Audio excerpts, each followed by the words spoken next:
Like I said before, thank you for those of you who are not in the class for coming.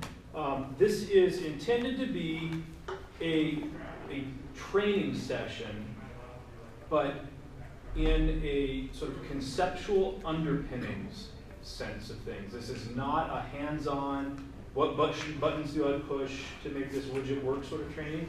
This is to get everybody on the same page in terms of sort of the guiding principles and to introduce the two different frameworks for implementation that we're studying in this trial.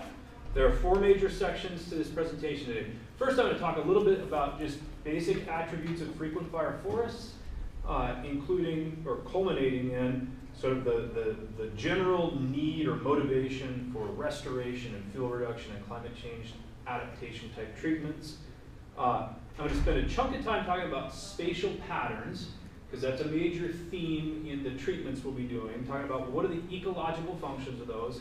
Then I'll give you more on sort of what do we know about the natural range of variability of those sorts of patterns. And then finally, I'll talk about our two implementation methods that we're going to be comparing. Should hopefully not take any more than maybe 40 or 50 minutes to get through it all. The context, in terms of the type of ecosystem that we're thinking about here, is what I call the inland Northwest and Northern Rockies dry mixed conifer forest types. These are forests composed of ponderosa pine and Douglas fir, and sometimes there's a western larch component, sometimes on wetter sites that you get over into Idaho or far northwestern Montana, there would be a grand fir component. It includes everything down to pure ponderosa pine, and up to, so say, think about some of the pine mixed conifer sites up in the Swan. So that's the range of forest. And our specific place where we're working is out at Lubrecht, which is a ponderosa pine Doug fir with a little dab of larch. So that's the forest type. Hallmarks of this ecosystem with an active frequent fire regime. Here's an idealized stand structure. And then through time, we have a regime of primarily surface fire with occasional little, there's a little something approaching torching there, that little group.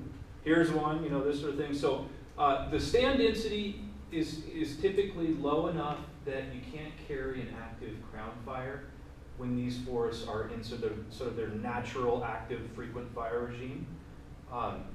And one of the consequences is that frequent fire maintains these forests in sort of a dynamic equilibrium through time. And the fires do a number of things. They thin the small trees. They remove preferentially the fire-sensitive species. They critically consume surface fuels. So sticks, leaves, litter fall, grasses, shrubs, things that are accumulating on the forest floor. The frequent fire is consuming those fuels so that you never have an extreme buildup with really high energy release potential. The other thing that fires are doing, they're maintaining a relatively high live crown base by scorching the lower branches and moving the live crown up on the big trees, and by thinning out the small trees. So you don't have a lot of connectivity of the canopy fuels horizontally or vertically. The other thing the fires do is they create patchy regeneration opportunities. So you see here, like we're burning up the surface fuels, the understory trees, here's a hot spot over there. Those then become safe sites or preferred sites for tree establishment. So some key attributes, if I try to summarize key attributes that almost everywhere we look, we find these same emergent features. Low tree density, a dominance of old trees, the cohort or the individuals that make it through that frequent fire filter, make it in the overstory. There are, despite the frequent fires, there are some large snags and logs that persist through individual fire events. Dominance of fire-resistant species, relatively low surface fuels, and a mosaic pattern of the live trees and the different structural elements. So that includes relatively large openings, so meadows within the forest matrix, widely spaced individual trees, and then groups of trees of variable size. And those groups, to a large degree, come from the patchy establishment in little safe sites that the seedlings start out in. You had a question? Yeah, do you have a ballpark for when we say low tree density, like how many per hectare roughly? I'll come to that later on. Okay. Yeah, good question. Okay, a little bit of historical context here. This is, I know a lot of this is, it's like already embedded in your unconsciousness, but I want to get everybody on the same page. Everybody has to hear the same thing. How have these forests been managed in the last, say, 120 years? So after 1910, and especially after 1935, fire suppression became the dominant policy, so the frequent fire regime was interrupted. Especially early in the late 1800s, one of the first big influences European Americans had was widespread domestic livestock grazing. This did a couple of things. So the livestock ate a lot of the grasses and fine surface fuels, so they disrupted potential fire spread by eating the fine fuels, the grasses. The other things that really intensive livestock grazing did was that by consuming the understory vegetation, it reduced competition with tree seedlings and made it easier for tree seedlings to establish and survive at the earliest stages. So we had more trees surviving, less fire, and then of course, early management preferentially removed the big fire-resistant trees. And so you put all that together, and now you've got much higher density, higher fuel loads, greater connectivity of canopy fuels. This picture shows the situation where there was no historical logging, but imagine a picture where the big trees were high-grade logged and removed out, and you get to a very typical condition. When you look across the various sort of guiding documents out there that have come from lots of different authors working everywhere from California to the Southwest, the Northern Rockies, there's a general set of guidelines that emerge for when you want to do restoration or more and more climate change adaptation and fuel reduction work in these sorts of frequent fire dry mixed conifer forests. Retain and release the large old trees that you have. Shift the species composition to favor the fire-resistant species and the drought-tolerant species. Thin from below primarily to reduce connectivity of fuels from the ground to the canopy. Use prescribed fire. That's the only way we can get rid of or reduce surface fuels. And then when you're implementing your treatments, do it in a spatially variable fashion that restores that mosaic pattern. So that's a basic review of common attributes and just some guiding principles for stand level restoration. Now, this last bullet point has really only been, the first four have been around for like 30 years, as long as people have been working on ponderosa pine restoration. This last bullet point has really only become a major topic in maybe the last 10, and especially the last 5 or 6. Now it's common knowledge, conventional wisdom. It's almost every sort of, it's classroom material now. It's commonly implemented.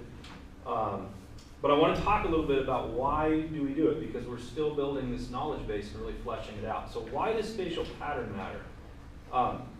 We have an ongoing literature review right now that I'm going to draw on to give you some basic summaries here. So I talk about fire first, and do it through an experiment in Northern California that provides a good test. So this is a summary of a silvicultural experiment that was put on the ground at Black's Mountain Experimental Forest. So you had a whole combination of grazing, no grazing, and then critically low structural diversity.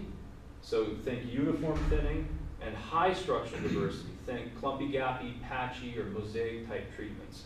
And then with and without prescribed fire. So you've got this big experimental contrast. Well, a wildfire burned into these treatments after they had been done, and it provided a real rigorous test of how these different treatments influence fire behavior and effects. So key thing here, when we look at high structural diversity compared to low structural diversity, so patchy versus uniform is the other way to think here. They were equally effective at stopping the active crown fire. High diversity had more variable fire effects. So you had a little more severity, you had some group torching, a little more trees killed, but the stand replacement active crown fire was stopped. Okay, and so what we take away from this is that they're equally effective at stopping the ground fire, a little more variable fire effects in the high diversity treatment. Now, there's a number of recent, very sort of cutting edge fire behavior modeling studies that have gone into a much more mechanistic detail here. And a few things come out of that. One is, again, when we do these different modeling studies, or when the modelers do these studies, I'm not involved, one of the things that keeps coming out of this is that overall stand density matters most. Pattern is a secondary factor. But when we look at pattern, the more variable or patchy stand structure is, the more variable or patchy the fire behavior and effects are. I wanted to keep the talk short, so I didn't go into any detail on other disturbances like bark beetles. But I'll say that the literature is saying basically the same sorts of things for bark beetles. That clumpy gappy versus homogeneous, not a big difference. The main thing that matters is getting your stand density down. Now, if we look at some other ecosystem functions, we'll look at three here. The first is snow. When we look at snow retention, it turns out that accumulation and especially duration of snow cover is greater in a patchy or heterogeneous stand structure. And so these are actually from where we'll work. This was last winter, not the winter we're just coming out of, but the 16-17 winter. And what you can see from this aerial imagery is that the greatest snow persistence in the melt period is in openings or gaps. And especially where you've got a gap surrounded with sort of a multi-story clumpy environment. And what's going on here, just to get at the mechanism briefly, is the open areas allow for more snow accumulation on the ground during the winter. And the other thing that happens as we get into the late winter, early melt spring period, the trees absorb incoming shortwave radiation and they warm up and they re-emit longwave radiation, and the trees actually contribute to snow melt. And so when you move away from trees out into open areas, melt proceeds slower because you don't have the trees kind of warming things up. So it's the combination of less interception and less long-wave radiation that makes the snow persist out in the openings a little bit longer. We look at the understory community. This is some recent work from Colorado. As you move away from trees, away from dense overstory patches and out into openings, you have greater understory plant richness and greater, cover, so greater abundance. So we see the understory plant community responding to tree patterns. And then when you look at various wildlife species, a number of different birds and the small mammal communities do better or use, I'll say, the spatially variable patchy stand structure. So here the northern goshawk is one example of a bird that will preferentially seek out dense tree clumps that are dominated by large diameter trees for their nest sites. So they'll preferentially occupy these dense clumps, but then they're using for foraging or hunting open areas adjacent to them. So the full suite of habitat elements that they need for a successful occupiable nest site is going to include large tree dominated dense clumps, as well as lower density and even open areas where they can successfully hunt the small mammal community. So there's a few examples of sort of some ecosystem functions that are tied to spatially variable stand structure and why we care about this stuff.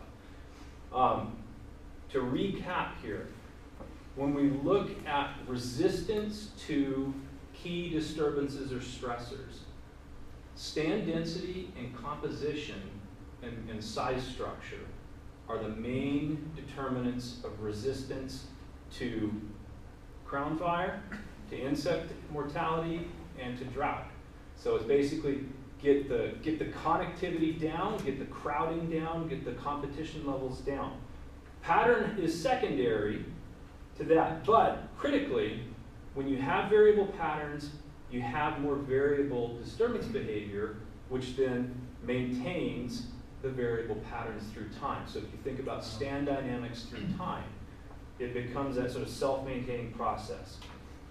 And then if we look at these other functions, snow retention, understory plant diversity, bird and small mammal habitat, all of those ecosystem functions seem to be enhanced in the Klumpy-Diapi heterogeneous stand structure. So to sum it all up, our resistance to fire or to insects, it doesn't cost us anything to make a variable or patchy stand structure as long as we get the overall density down. That's the summary for this sort of stuff, why it matters. And then this, I already said this before, I just want to restate it because it's so important, because if we think about stand dynamics through time, variable stand structures promote variable disturbance behavior, which then reinforces through time, through the stand dynamics process.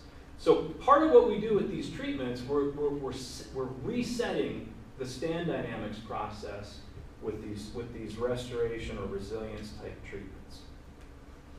Okay, so now I'm going to answer, hopefully, Taylor, your question about density, and tell you, I'm going to give you a quick tour of the natural range of variability that we have estimated for these forests across the Pacific Northwest and Northern Rockies. We have installed a bunch now, there's something like 60 or 70 or more reference plots in different places in Oregon, Washington, Montana. Other people have done this in California, all over the Southwest, and in northern Mexico. These are a mixture of sites with active frequent fire regimes, like in big wilderness areas, where we're looking at the current conditions now where there's frequent fire, or in places where we've used tree ring reconstruction techniques to estimate what it looked like back before fire suppression. I'll skip that. Now, the way for you to make sense of the data that I'll show you in a minute, you need to have a little introduction to the methods here. So these are maps. These are idealized stem maps. So you're looking down. The dots represent, in this case, just 4 trees. And we characterize the pattern of the trees in terms of tree clumps. A clump is defined as a group of trees within some threshold distance of each other. One way to think about it is they're close enough for their crowns to interlock. That's a functional way to think about it. It can be just distance dependent, which is what I'm showing you here. So at a 1 meter distance, so each of these little blue circles represents 1 meter, a 1 meter radius away from the center of the tree. These 4 trees, none of the circles overlap, so they're all singles. There's no clumps here. As we change the scale, so here up to 2 meters, these 3 circles overlap. So this becomes 1 clump of size 3. Here's a clump of size 1, or a single tree. And then as you increase the scale further, they all overlap. This is called percolation right here, where you're going from a set of disconnected or disjoint individuals, and then they become connected. So what's important here is to recognize that this is scale dependent. We're defining groups of trees or clumps of trees based on a distance. So if we go out and start to look at the forest in these terms, we can see single trees, small clumps where we've got trees that are closely spaced with interlocking crowns, and on up. Now the inverse of this are open areas. And I said earlier, one of the attributes of these low density forests are big patches with no big trees in them. So we need to think about openings as well. And I'll give you a little bit of data on that. When we look at, especially in forests where there's a ponderosa pine component, and we pulled the FIA data from all over the West, and it turns out a good median crown diameter for ponderosa, for an overstory ponderosa pine is 6 meters, about 20 feet. That's on a large end, but what we use that for is we set our our threshold distance for defining clumps versus single trees at 6 meters or 20 feet, if you think in that. You can move that around as you go to different forest types, but that's what we default to, and that's what we'll be using out here at LoopRect. Okay, so now I'm going to show you a whole bunch of data here that summarizes all of our reference sites across the Northwest and Northern Rockies. There are 2 dimensions. The first is density on the x-axis, so trees per hectare. And then on the y-axis, this is where we have one measurement of spatial pattern. It's mean clump size, so average clump size. Each dot is one reference stand. And then you see we've got, these are from different national forests in Oregon and Washington. And then we've got 10 or 12 sites from relatively dry sites in Montana and relatively moist sites in Montana. I'll just add these as we go. So there's the Colville in Northeast Washington, the Rogue Siskiyou, Okanagan Wenatchee, Fremont Wainema. There's Montana dry sites, Montana moist sites. Now, it looks like Montana's really different. Don't get too hung up on that. I'm going to decompose this for you a little bit. That's bajillion trees per acre. Yeah. So that I just drew a convex hole around this scatter plot of points. That's an estimate of the natural range of variability in tree density and one measurement of pattern, which is mean clump size. So that's HRV or NRV, natural range of variability right there. The biggest spread is here on the density axis, and a lot of that space is coming from just 3 points. Okay, so most of our Montana sites are right down here in the cloud with all of the Oregon and Washington sites. So I don't want you to get too worked up about this. And then when we go and look at, is there anything different about these sites? These 2, when we look at the age structure and the fire history structure, had clear evidence of past mixed severity fire, where it was maybe it was a high severity bark beetle outbreak. We think it was actually fire, and there are some relatively dense, even aged patches at like the half-acre to 3/4 acre scale in these 2 plots, and so we interpret that as evidence of past mixed severity fire. So you have a little bit of a hot spot, basically. And then this one right here, you'll see the clump size distribution, it's still right in there at the top end, a little bit higher density. That is old growth western larch stand that had very frequent historical surface fire. And the larch have got a little bit narrower crowns, and you can support a little bit higher density. So it's not surprising to me at all. Now, what about opening sizes? When we look at our Pacific Northwest sites, the majority of the openings are small. They're less than a 25th of a hectare, but we have this tail that runs all the way out here to the, occasionally we get these great big open patches, particularly on the drier sites, the real low productivity, stressful sites with really frequent historical fire. And so if we look at some stem maps now, so this is a bird's eye view looking at map tree locations, the large openings have been delineated here with the dashed lines. And so the colors in the background, they get warmer. They go from yellow to orange to red with increasing distance away from trees. So there's a gradient. This is related to overall stand density. As you increase stand density, you tend to have fewer openings and smaller. You get to drier sites, you have more open space, more large openings. So part of calibrating your site and what you're going to manage a given site for is knowing something about the biophysical environment and getting your overall stand density target narrowed down, and then thinking about the relative distribution of those trees in terms of open areas and clumps of different sizes.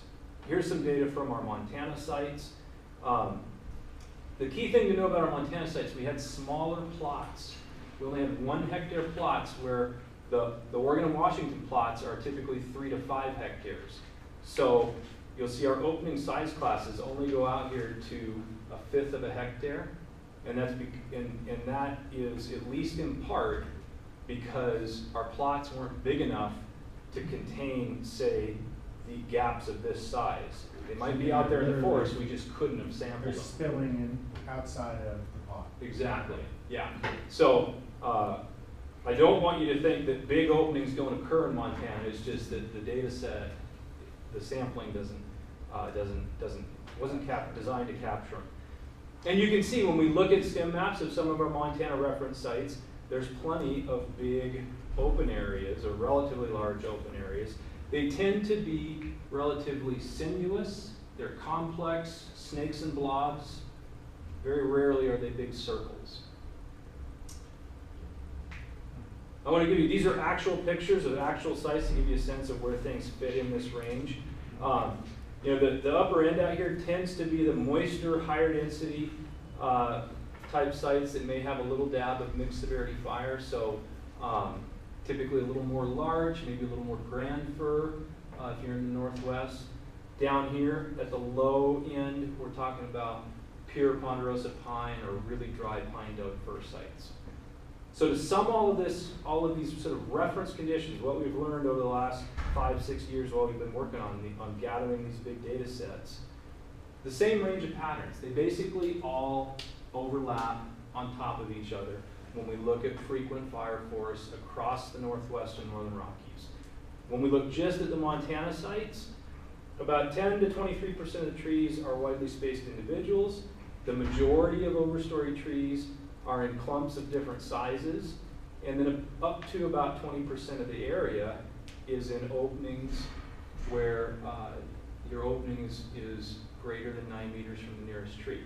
So I want you, a really key thing to keep in mind is that the unoccupied space is a part of forest structure, a forest pattern in these forest types, and a lot of the ecological functions, the ecosystem functions that we're interested in, are actually tied to the openings.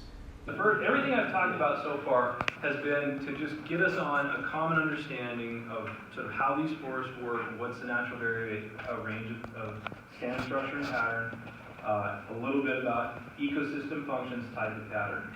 Now, I'm going to give you a very brief introduction to talking about implementation. So how do we actually design and put on the ground treatments that are designed to sort of restore some of these attributes? So there's our challenge. We want to take these ideas, this information, and turn it into practical prescriptions, marking guidelines, and actually do the work. This slide is a disclaimer because we're working at the stand level as if there's no larger context. And that would be the wrong thing to do in a real world setting. We always need to take a landscape, larger scale view. But at the end of the day, most of the work gets done at the stand scale. That's where we write contracts, where we write prescriptions. That's the operational scale where a logging contractor will actually come out and do the work. So that's where we're focused for the class and for this project. So here are these guiding principles. You saw them before. I won't read them again. And here's a little graphical display of what we're trying to get to.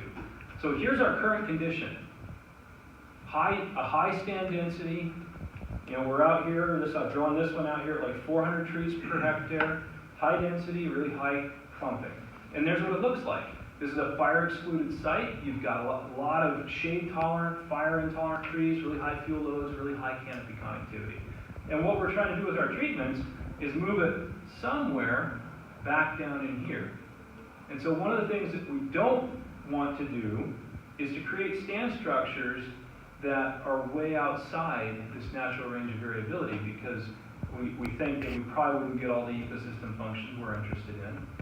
And instead, we want to get inside that envelope. So that's what we're trying to do.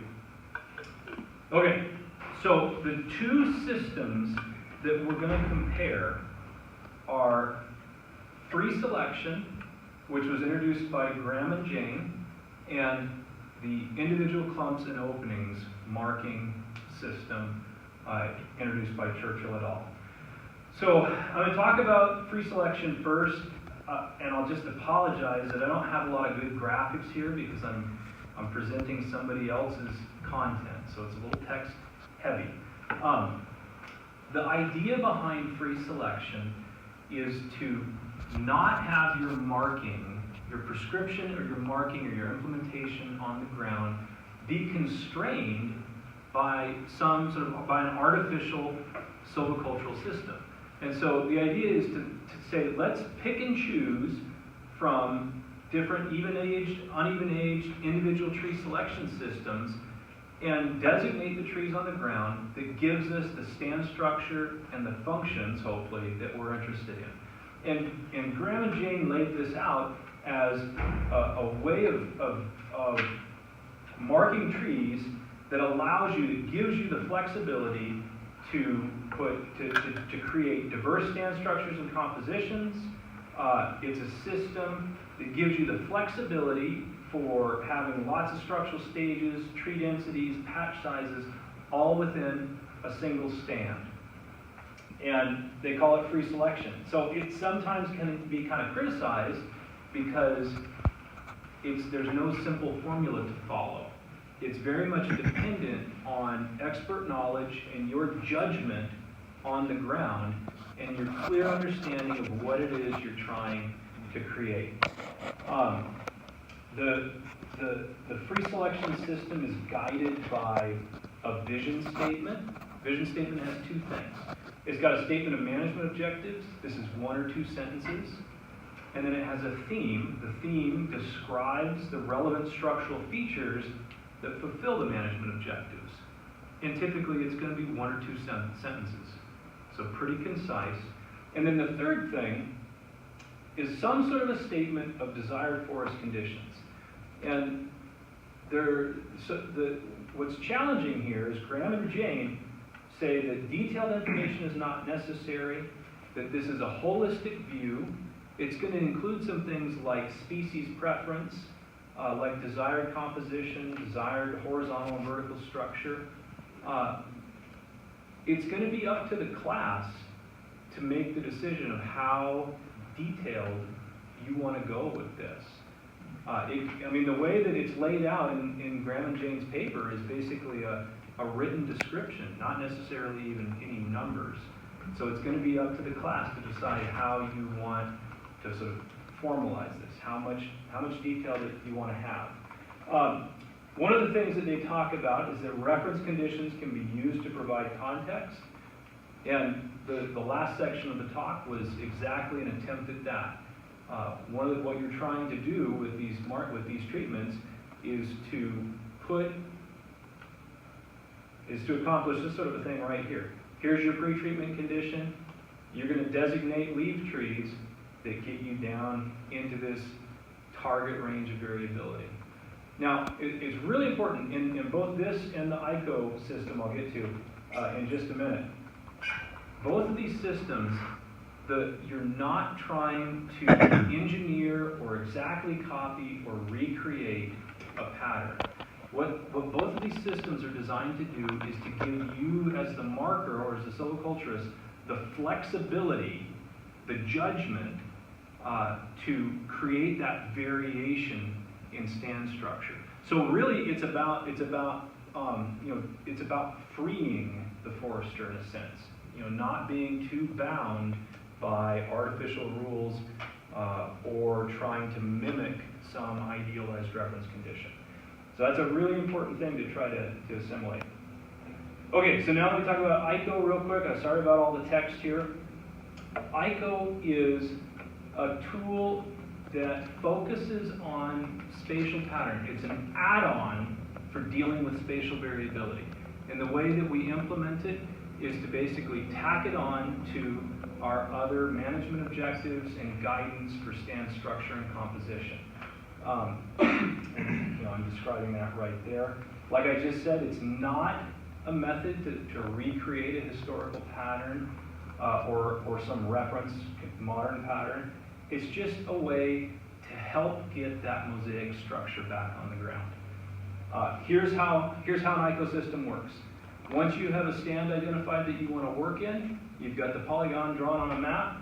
The first thing that you do is think about, are there any areas that we don't want to enter or that we need to treat specially somehow? So this would be wetlands, riparian buffer zones, skips that you want to flag out. You don't have to use these, but it's the first thing that you want to do is just identify those, pull them out of the matrix, and maybe have the marking crew flag them off so that the operator doesn't drive into them. The same thing is think about your openings. And especially for the large openings, it can be easier to deliberately put those on the ground and flag them so that you don't have to worry about it while you're marking everything else. You may decide you don't need any big openings, that you're going to get some little ones as you mark clumps and singles, and that's all you need. So the first two bullet points are consider, but not every stand, not every prescription is going to have them. Next thing you do is to determine your target post-treatment stand density. And here, we're thinking about the average across the whole thing. Okay, and this is a little counterintuitive because we just want one simple number, it's an average. You've got to come up with that. There are lots of ways that you come up with this. You're going to use maybe stand density index, maybe reference conditions, maybe some sort of information from fuel reduction. There's lots of different sources that you're going to integrate to say my average target stand density is whatever you decide is appropriate for your management objectives. Next thing you do is set your clump threshold distance. That's already done, 6 meters or 20 feet. You don't even have to think about it here. Then you set your clump proportions. This is where you make a statement about what proportion of your trees you want as singles, what proportion you want in small, medium, large clumps. And then you combine then 4 and 5 to calculate clump targets for the entire unit. And this is a really critical part of the whole thing because we don't want to achieve your clump proportions on every acre of the stand. You may not be able to. You may not have the trees in the right place to do it.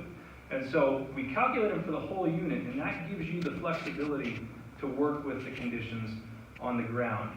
And then finally, you spell out your leaf tree criteria. What are your species selection preferences? How many wildlife trees per acre do you want to leave? What's your size or age or anything else that you want the marking crew to consider as they're designating trees for retention or removal? This is sort of simplified marking guideline for a sample unit. So, this first bullet point was identify and lay out your skips and large openings. And in this example, this is not meant to influence you. I want to show you just example text though. Here they said they had some old growth trees. They didn't want to cut any of them. So don't thin out clumps of old trees. If it's an old tree, leave it. Favor ponderosa pine in this site. They wanted to thin primarily from below, select for good crowns, leave some funky wildlife trees if you've got them. And then their target density was, for this site, they said leave 40 trees per acre in clump sizes below, and the next slide will show it. And then clump targets, you don't have to meet them on every acre, work with what you've got. And here's the clump size distribution. In this 10-acre unit, they want 90 singles, they want 50 small clumps of 2 to 4 trees, 10 medium-sized clumps of 5 to 10 trees, and 10 large clumps. And you can put them wherever they fit, wherever they make sense, inside this unit as you go. Here is an actual treated unit, just as an example of what it looked like. You've got openings delineated here. They had some skips that they decided to leave. They flagged out, kept the operator out of them. And then you've got variable density thinned out here in the matrix, where you can see here's a widely spaced individual tree, here's a great big clump, here's a medium-sized clump. You see that variability. So your treatment doesn't have to look like this. You may decide you don't need big skips or big openings. This is just a real-world example. This slide, I know it says ICO. This applies to both free selection and ICO. Part of your sort of mental model for a frequent fire, dry mixed conifer forest is this variation. And you need to think across the entire stand and to be flexible and work with the conditions that you have on the ground. And so these three figures actually have things I want you to appreciate. If you look at this upper corner here, this is much higher density, higher canopy cover, and as you move across the stand out here, much lower density, much more open conditions. So as you move across the unit, density and pattern are varying. So we don't have the same average conditions applied to every single acre. You see the same thing in this stem map here. This is a different site, but the same pattern. Low density, big openings, lots of singles and small clumps over here. You get down here, relatively small openings, much higher density, more big clumps. So when you're out there on the ground marking, you should respond to what you have available. Maybe you've got some big openings that you want to expand. Maybe you've got some dense multi-story clumps that, maybe there's some red squirrels living there and you want to keep that highly, connected, structurally complex habitat in those environments. So